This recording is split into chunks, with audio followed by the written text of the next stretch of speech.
Hey there, this is a special episode of the Immunology Podcast, AAI 2022, Epithelial Immunity with Dr. Shruti Naik. Hey everyone, this is Dr. Jason Goldsmith and Dr. Brenda Raud. Welcome back to the Immunology Podcast, where we have conversations with immunologists. This week, we're bringing you three very special episodes of the Immunology Podcast straight from the American Association of Immunologists annual meeting, Immunology 2022. Today, we'll be chatting with Dr. Trudy Naik from New York University to discuss her talks on trained immunity and immune-epithelial crosstalk and tissue repair. But before we get to that, performing multiple rounds of cell isolations can be tiresome and inefficient. Using STEMCELL Technologies' new EC250 EC magnet, you can scale up your cell isolation and process large volume samples like leukopaks and whole blood in a single round of separation. Obtain highly purified cells from samples up to 225 mils in a single step. Learn more at www.stemcell.com/EC250 magnet. Hey, Jason, welcome to another Immunology 2022 Bonanza Extravaganza episode. Yeah, we're hitting them hard and heavy here. 3 of them this week, I think, is the plan. Indeed. And listeners, when you have a chance, remember to follow us at Immuno Podcast and stay up on what's happening at the meeting. But also, we've extended the contest for our podcast to win a wireless Bluetooth speaker. So go to the website, immunologypodcast.com/newsletter. And if you subscribe, you can win a Bluetooth speaker. And we've extended this to June 5th because we know you're all really busy at the meeting right now. I just want to say that the Bluetooth speaker is engraved, is personalized, is Immuno Podcast special. So it's not just any Bluetooth speaker. So I think that's a reason good enough to sign up for the newsletter. Well, we're going to hop into this talk here with Dr. Shruti Naik because they're coming one after another here while we're at AAI. Joining us is Dr. Shruti Naik. She is an assistant professor of biological sciences at NYU Langone Medical Center in New York, where she studies the dynamic interactions between immune cells, epithelial cells, and microbes in barrier tissues that interface with the environment, such as the skin, the lungs, and the gut. And she's going to be talking to us about that, about her talks at the conference. Thank you so much for joining us. Thank you so much for having me. Yeah, it's been such an exciting meeting, and I look forward to sort of discussing some of the salient findings from our lab and how they fit into the context of this fast-moving field with both of you. All right, so let's hop in. I'll start. I'm an epithelial person who also plays immunology a little bit. So you've done a lot of really interesting work on the combination of inflammation and your epithelial stem cells in the skin, specifically skin, just so people know, there's lots of epithelium out there. And then also the layering, and I mean that both as a pun and literally and figuratively, of the microbiome on top of that. So I was wondering if you could start with linking some of your work together, because you've had this really good kind of multi-track dendritic cells in the microbiome, and that provides a protective signature and control of skin immunity by the microbiome, and then inflammation, memory sensitizes stem cells. So how do you think that links? So from where you're looking at, and you're talking about a fast-moving field, I don't know if this is related to one of the talks you're here at AAI giving, but how does the microbiome condition or the immune system, and what does that do to your skin and maybe other epithelial cells as well? Because I assume a lot of this is conserved, at least that's what I've seen, in terms of regeneration, repair, post inflammation, because anytime it's hurt, there's inflammation. Yeah, so you're saying a lot of different words and concepts, right? And I think that how they tie together is really, maybe we could step back and say, you started this conversation with, I'm an epithelial person, and you are now venturing into immunology. But I think the big question is first, what is an immune cell, and do non-immune cells have immune function? And I think we appreciate the answer is yes. I think the answer is yes. For multicellular organisms, we're unicellular organisms, and every organism had to defend itself in some way. And so implicit in that is this sense of immunity, right? So, I mean, but that's the evolution of the immune system is a whole different conversation. I think maybe the broad sort of driving or overarching thematics between how microbes influence barriers. And I think this is true not only in the skin, but also in other epithelial barriers, as you noted, how inflammation or noxious agents affect barriers is this notion of, how does our system respond to environmental triggers? And broadly and very generally, there's two outcomes, right? Either it's adaptive, it learns from it in the context of adaptive and innate immune memory, and it gets better, or it's maladaptive and you succumb and you have disease, or there's some cumulative effect that ultimately leads to your demise, right? So I think if you place our interactions with microbes, be it commensals or pathogens, if you place our interactions with environmental toxins, with disease causing agents, with injuries, all of these broadly fall into that host environment relationship and these two outcomes. I think maybe to focus a little bit on how you're going to present or how you're discussing your research at the meeting, and I hope that this is a good segue. One of your talks, your first talk on Friday, was on trained immunity, and it was part of what was kind of a back to school theme from AAI, and I thought that was very interesting. I would like you to tell us, in the context also of your research, what is and what is not trained immunity, and why do you think it made it to one of the 4 topics that immunologists could use a kind of a refreshing on?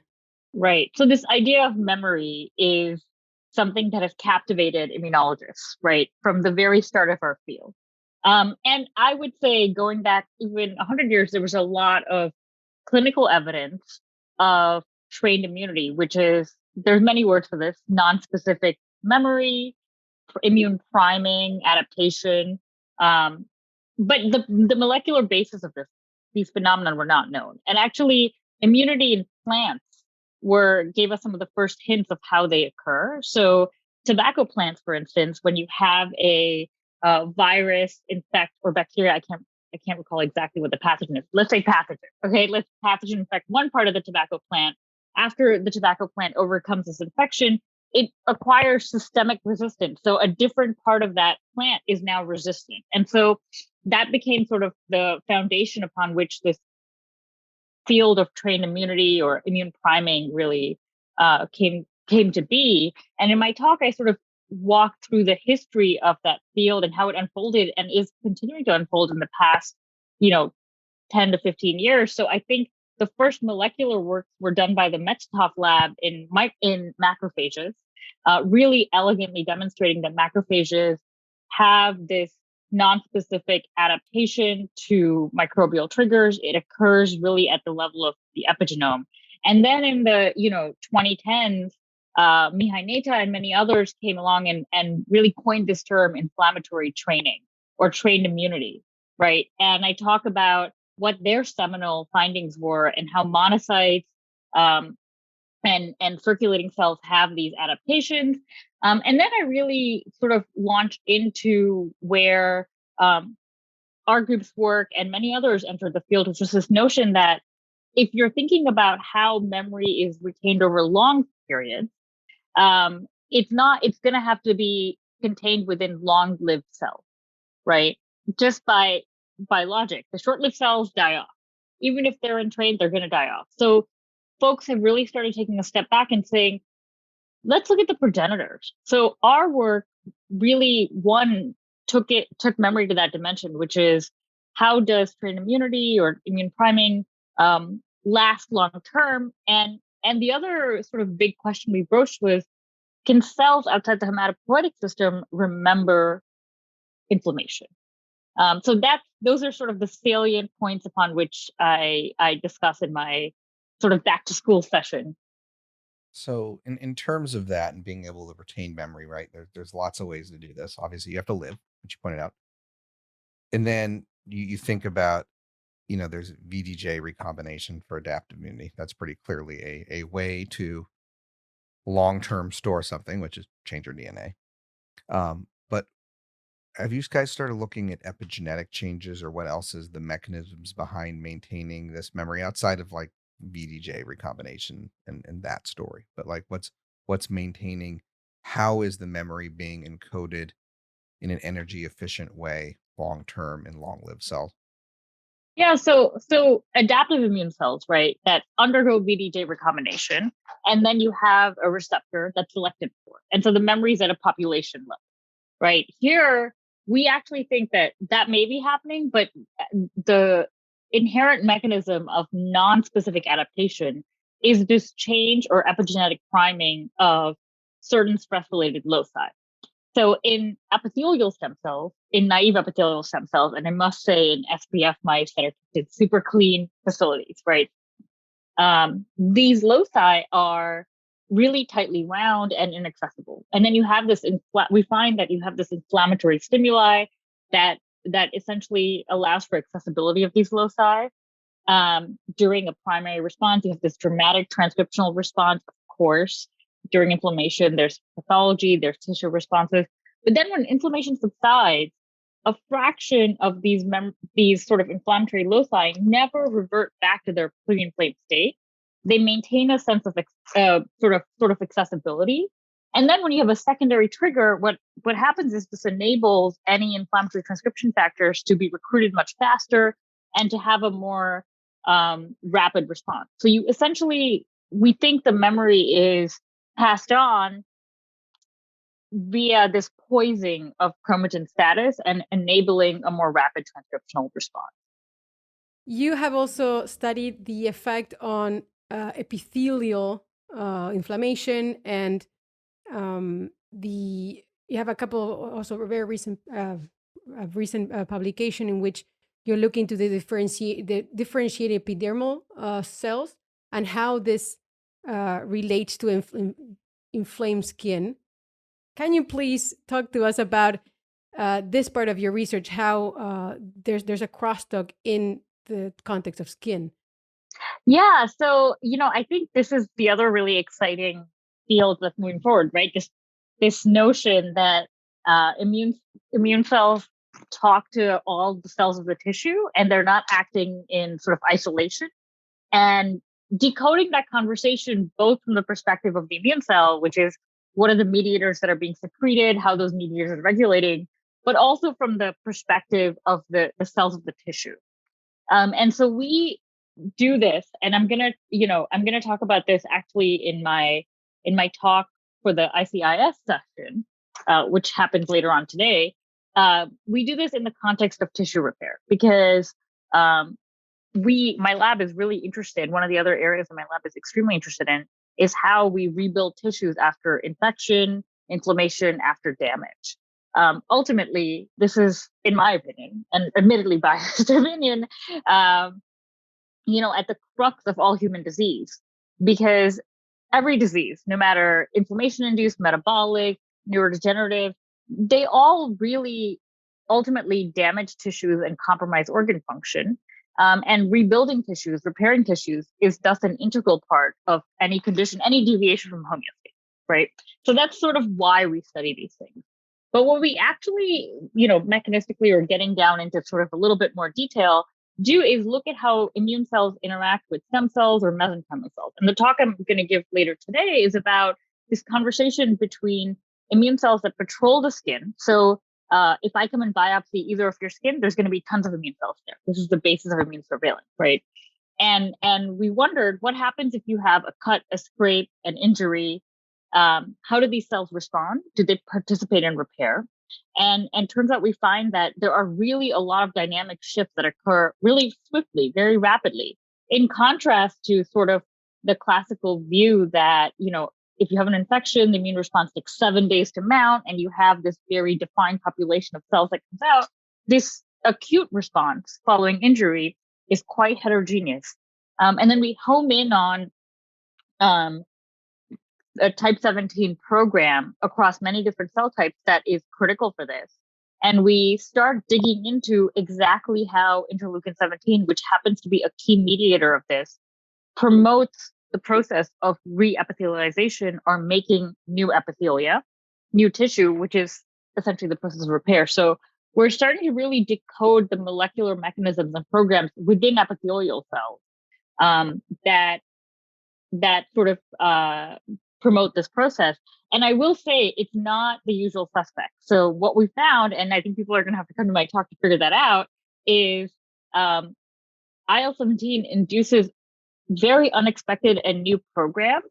And I think that it's going to really call for how we think about stress adaptation in epithelia.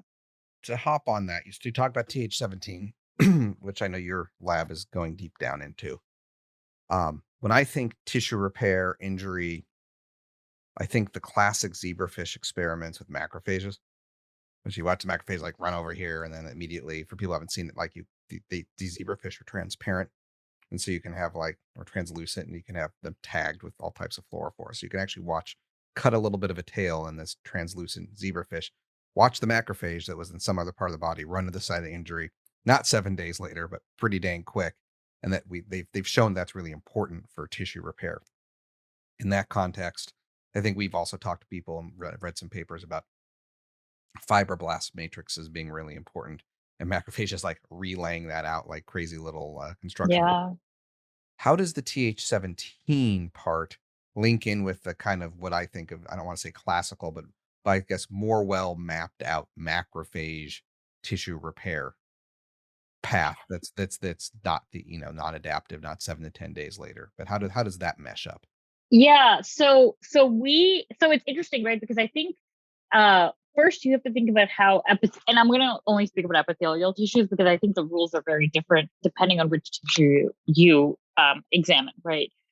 So an epithelial tissue, like our skin, our gut, has to do its job of reestablishing an epithelial layer and the underlying mesenchymal layer.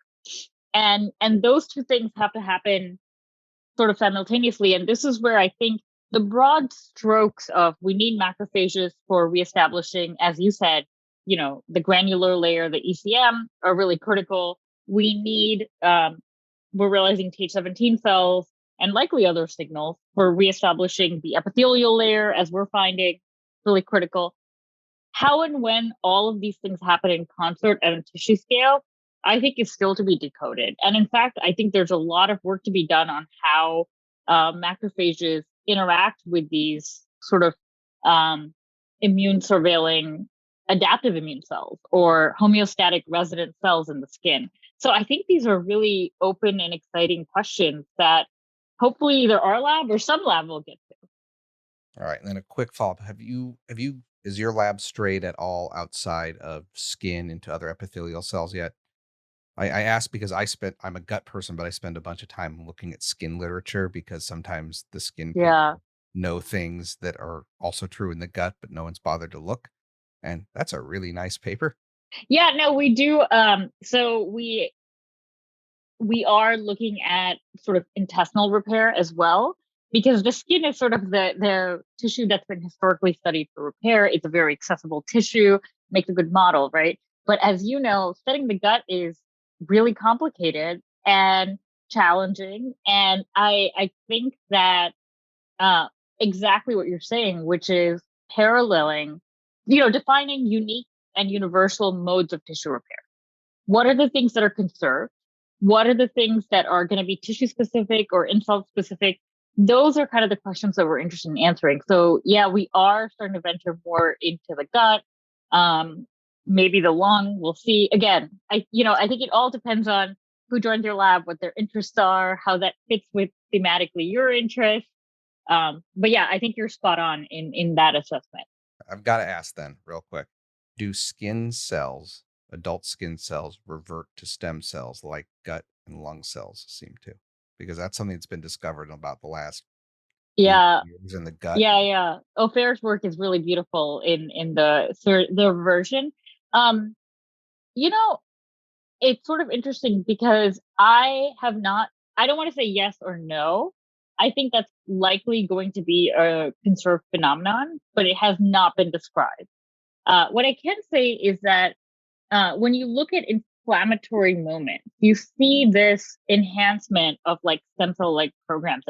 And this is where, how does development and repair and cancer and inflammation or inflammatory conditions that are hyperproliferative all overlap, right? And so it's sort of tempting to say that there are a sort of recycling of the same programs where stemness shows up because the tissue has to grow or the tissue has to repair. But again, I think these are speculations on my end, in the skin at least, but informed speculations. So, change a little bit of subject and talking a little bit about your career experience. We noticed that so you are now a professor at NYU Langone Medical Center, and interestingly enough, you started your lab very close before the start of the pandemic. And I think that maybe you want to share with our listeners how was your experience and how now, some years later, you are out of the tunnel a little bit, and if there's anything you learned that you might want to share with our listeners. Yeah. So this is a difficult question because it was a difficult moment. And I think it was difficult for everyone across the world for many, many reasons. My lab was at NYU, is at NYU, I didn't get fired yet, is at NYU, which was an epicenter of the pandemic. And I think that, starting a lab at that time was challenging for many reasons, aside from just the challenges of starting a lab, period, which I think anyone who has appreciates that it's not trivial. Outside my building were morgue trucks because our morgue was full. And so just witnessing that, there was a moment, with everything that happened, there was a reckoning almost, right? A cultural reckoning with George Floyd and Ahmaud Arbery and many others that came to light that really, brought to the forefront what was going on culturally and the systemic biases that are at play. And so in that context, right, it wasn't just the pandemic, it was that context. I think that the folks in my lab had a really difficult time, and watching that as a PI was really hard because oftentimes, or at least I know that I do this, when the world is falling apart, I focus on science and, I'm like, if I do this experiment, it's my escape from the world. And that escape in some ways was taken away.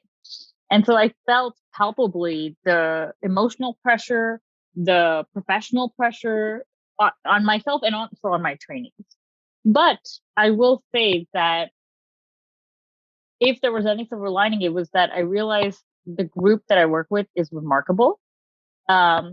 Because we couldn't do any experiments, all our mouse lines had to be, we're in vivo biologists, had to be contracted. We weren't, rightfully so. Again, these were all measures taken because pandemic related quarantine. We weren't allowed to go to lab. So what we did instead was start taking a look back and reading more historical papers. And our group meetings were no longer about data, but about, let's just go through everyone, present one paper a week. Let's touch base to see how people are doing. And actually what ended up happening is it ended up bringing people closer together. It ended up making people think about science in new and different ways and maybe reevaluate what questions they wanted to ask, what was going to be the most important question to ask, the most exciting question to ask. So that's how we coped with it. And to be honest, I think that it's really a credit to the people I work with that we are out of the tunnel, so to speak. But I think it was a difficult moment for everyone. And I think that, how you cope with adversity and then you move forward. How long were you guys shut down for where you couldn't do experiments? Yeah, so we were shut down for, I want to say, approximately 4 months. And then we were at 25% capacity for, I would say, 6 months after that, and then 50% capacity. I mean, these were all very reasonable measures, right? Especially because New York is an epicenter. the quarantine measures made a lot of sense, and I didn't want to put pressure on anyone to come in if they felt uncomfortable, because again, literally outside my building were the sort of morgue trucks, and watching that is jarring. So did you guys have like one person come in just to keep the mice alive, and then that was it, and they were basically isolated because they weren't around anyone type of scenario, just to keep the Yeah, I mean, yeah. And then, so basically we had one person come in, or I came in, because of course, when you first start your lab, you don't have, 15 people, you have 4 people. So people came in down, and also the mouse colonies were really, really contracted. There were no experiments going on, and, just nothing. So a lot of the students ended up volunteering for, help in other labs, or volunteering for testing facilities, or contributing in those ways. I also experienced the suddenly you're working from home, writing grants and papers, and unable to go in because we had someone else who was much more. I lived outside the city, so I couldn't, you know, taking the train or the car in to do the mouse colony was not my job. But yeah, I remember those times. I don't know, Brenda, did you get hit during the lockdown? Yeah, so we were kicked out of the institute for several weeks, and only so we were allowed to collect human material. That was some surgeries still, for the few surgeries that were still going on. At some point, a couple of weeks, there was literally nothing going on. But then slowly, with very limited capacity, and very few students, very few new people, and taking turns. We couldn't all be together in the room, so it was quite a thing. I volunteered a little bit in our procurement department, because the hospital still needed people to make sure everything was well staffed. So at least I had some a little bit of exercise there. Yeah, I think it was really this moment in history that we've all survived together. Um, and the one thing I appreciate now is that my group really grew together from it, in ways that I had not expected, and in ways that I personally found very inspiring, because people trainees sort of say, oh, well, they're the head of lab, and they kind of know what they're doing. But I think that it's very much a two-way street. And yes, you are in a leadership position and you're in a managerial position, but you also look to your team for inspiration. So I think that was a teaching moment for me as well, in many critical ways. For sure. And I think that is goes to your credit, that you could keep the cohesion in your team, and try to leave no one behind, in a sense, because it can be really hard, especially when you're in such a exposed situation, when you really see the worst of it. Morale can really take a hit, and then yeah, no one is better for it. So kudos to keeping your head above water. And I'm glad that they're team leaders that are taking care of their trainees. Very important. We're gonna have to wrap up, but besides, we always try to ask a question at the end, and I have one for you, but I'm also going to exclude an answer. So the question for you is, if you could have any superpower, what would it be? And it can't be related to COVID, given our current discussion. It has to be something else. Oh no. I mean, I think we already have vaccines, so now it's not going to be related to superpower, right? It's to COVID. I'll just take the vaccine. Or I have taken the vaccine. What am I saying? So I don't need to, sort of. You cannot be an Omni vaccine or spawn vaccines with the. Yeah, no, I'm not interested in Omni vaccines. That would be a waste of my superpower, because people are developing that. Like, why waste a superpower on that? I would say the ability to eat carbs without gaining weight. You should meet my wife. She could only eat carbs, otherwise she doesn't get full, but she doesn't gain weight. And oh my God, what? I need to know what her entire family's this way. Her siblings, her father, Wow. my children. It's That's some incredible. weird gene. Don't know. You need to get to the bottom of this. Oh, I'm Yeah. eventually just going to sequence her and found my own biotech off of it. Exactly. Like, I was that's the going plan. to say, like, we should collaborate on this from What's completely the snip? selfish motives. Yeah. Thank you so much. Looking forward to your upcoming talk here at AAI, and yeah, let's see how the immune system can help us get all the things repaired in life. Awesome. Thank you guys so much for having me. This was a fun conversation. It was great to have you. That brings us to the end of our show. Don't forget to subscribe to our newsletter at www.immunologypodcast.com to get the show notes, including an episode summary and links to all the interview and roundup papers. You can also reach out to us on Twitter at @immunopodcast or via email at info@immunologypodcast.com with feedback or to suggest guests. See you next time.